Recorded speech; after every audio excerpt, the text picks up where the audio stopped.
Hi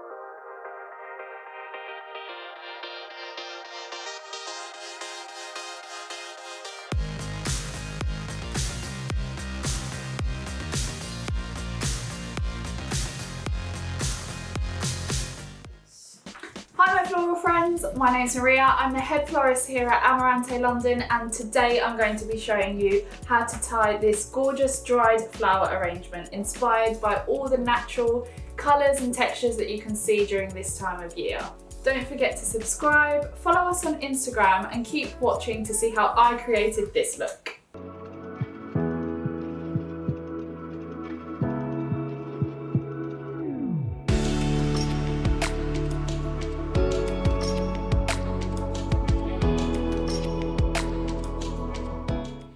So to make this arrangement, you will need your vase.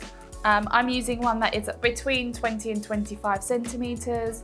It's got quite a wide neck. There's a lot of materials in this bouquet, so the wider the better. But I wouldn't go more than about 10 to 15 centimetres on the width of the neck. So when you open your box, you will find some preserved eucalyptus, some bleached ruscus, some bleached helico, 3 stems of pampas, 2 stems of black broom, 2 stems of preserved gypsophilia, a couple of stems of cardus thistle, 7 lagarus, 7 stems of wheat, and an extra large dried fan palm.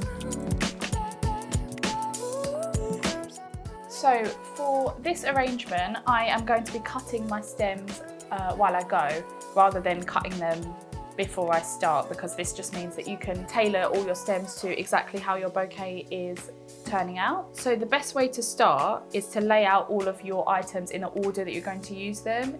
If you're right-handed like me, I've just placed the items to the right so that I can grab them with my right hand. You should take your time with this. It's a piece of art, it doesn't need to be rushed.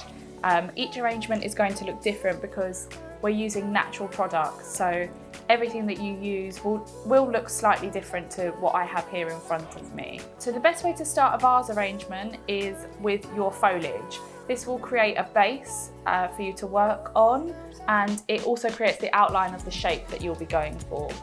Today I'm going to be going into more of a triangle, slightly asymmetrical shape because of this fan palm that I've got, but you can go with an L shape if you prefer, or more of a round shape. It's entirely up to you. So I'm going to be starting with my eucalyptus. I'm placing the tallest stems towards the back of the vase. Although they droop down now, when you start putting in all the other stems, they'll start to prop up a little bit. And I'm just crisscrossing these inside the vase.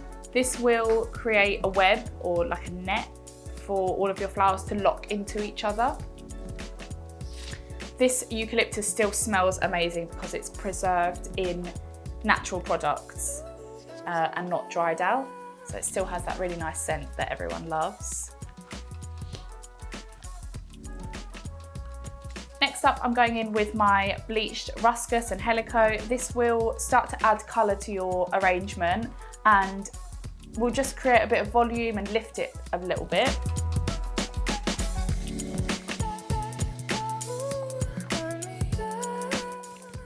So this stem I'm going to keep fairly long, just to create a bit of a backbone, but you could cut this in half if your vase is slightly shorter, and then you get 2 stems.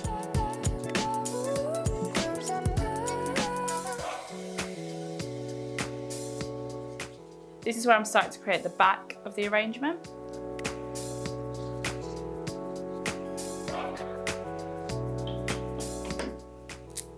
So again, just doing the same thing with that helico. We styled this arrangement in this vase in a living room that had jade green accents, so it matched quite nicely with this vase. Generally in floristry, green is a neutral colour because all of our stems are green, our foliage is green, so a green colour will go generally with most bouquets. So I've just evenly distributed this helico because it's quite dominant. By the time we put everything else in, it won't be so visible that this is quite stark at the moment. So next I'm using my pampas grass. This is really tall, so I'm gonna drop it down quite a bit. And because of the height, I'm just gonna place it towards the back of the arrangement, just so we don't lose any of that lovely height and that feathered texture that we've got going all the way down the stem. There's been quite a surgence of this Scandi, very minimal style in people's homes at the moment. And this is where I think pampas and a lot of dry flowers have kind of come into their own. They look really simple, styled in a very minimal home, very neutral, very kind of minimal, free-flowing.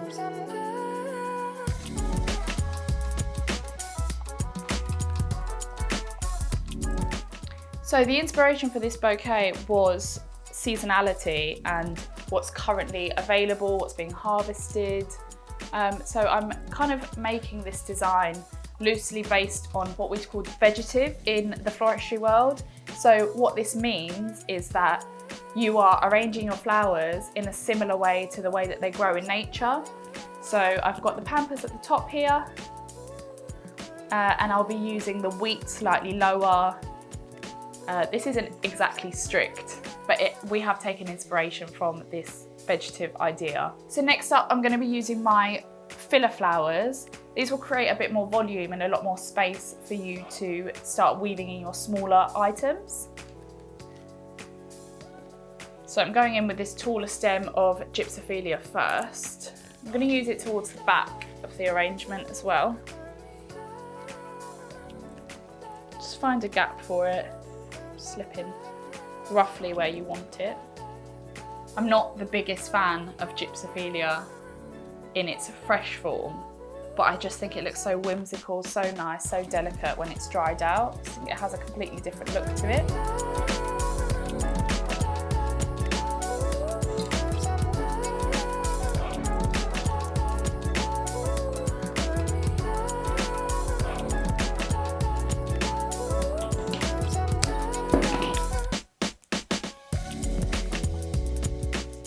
So the colours that I've used in this arrangement are inspired by this current trend of recycling, revamping, using old items to create new items. This recycled trend is massive, and I think it works well with flowers as well, because we're almost recycling the fresh flower trend and creating new looks with dried flowers that you wouldn't originally get with the fresh. So what this black broom is doing is just adding a bit of depth and a bit more dimension to our arrangement. It also ties in really nicely with this wheat that we've got. As you can see, it's got almost like black little hairs on the top of it. It just matches really nicely with the broom. And like I said, I'm going to be keeping this wheat quite high up next to the pampas, following that vegetative concept that I was talking about earlier.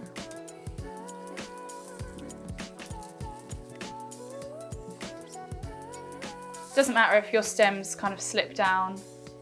The more stems you put in, the more they'll lock into place, and then you can manipulate them slightly easier when you've got a bit more in the bars.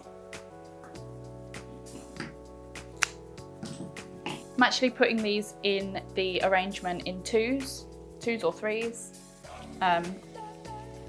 just because that's how it would usually grow in nature. And again, I'm trying to achieve that vegetative style.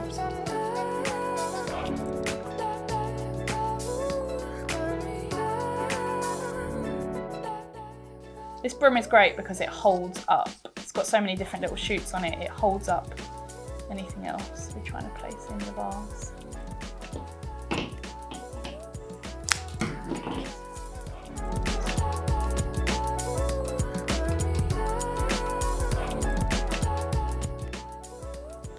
So the next stem I'm going in with is my thistle, a completely different texture to the pampas, so it will offset and really stand out against everything else that we've put in the bouquet.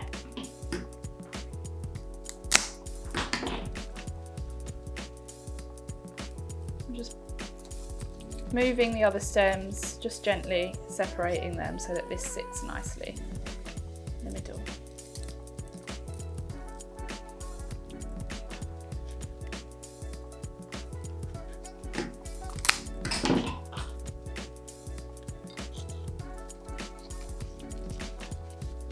Again, I'm just keeping these together, so it just creates a bit more of a statement.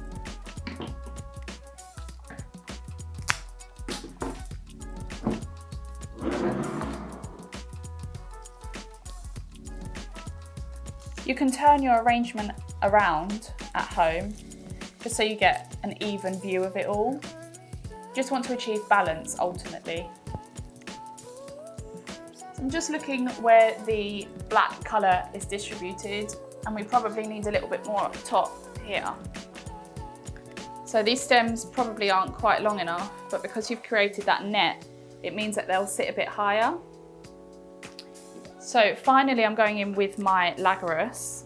This is often known as bunny tails, which is quite a cute name. And I'm placing these in last because the stems are quite delicate.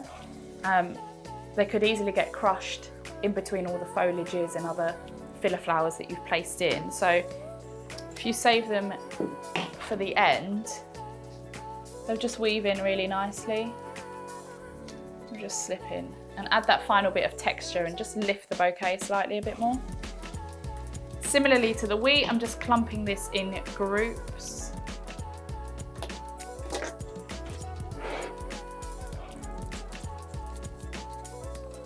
Doesn't matter if this is a little bit up and down. The inspiration behind this bouquet was that I wanted to create something that was inspired by nature and what is currently growing, and it's okay if it looks like you've just picked it from a meadow, because that was the whole inspiration behind it. Just cutting my last stems down here.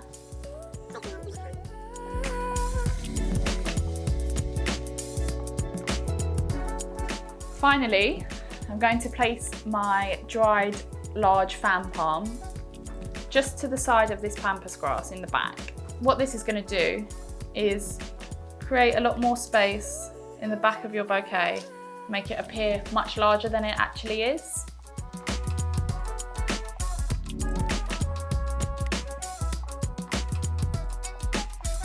So you almost want the first few stems of the palm to align with the pampas. That will give you that asymmetric fanned out shape. So in between these leaves, we've created a lot of negative space. So ultimately this will make your arrangement look much larger than it is. So when you think you've finished, it's best to look at it from the angle that you will be seeing it. And then you can start manipulating things, pulling things in and out, just to amend it slightly if you need something a bit taller or a bit shorter.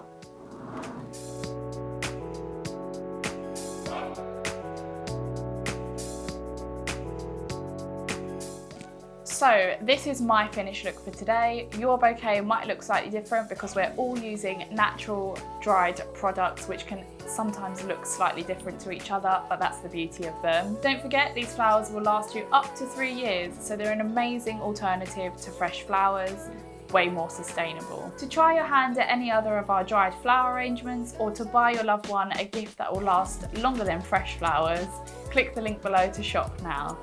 Thank you so much for watching. Subscribe to our channel if you haven't already, and we'll see you in the next one. Bye everyone.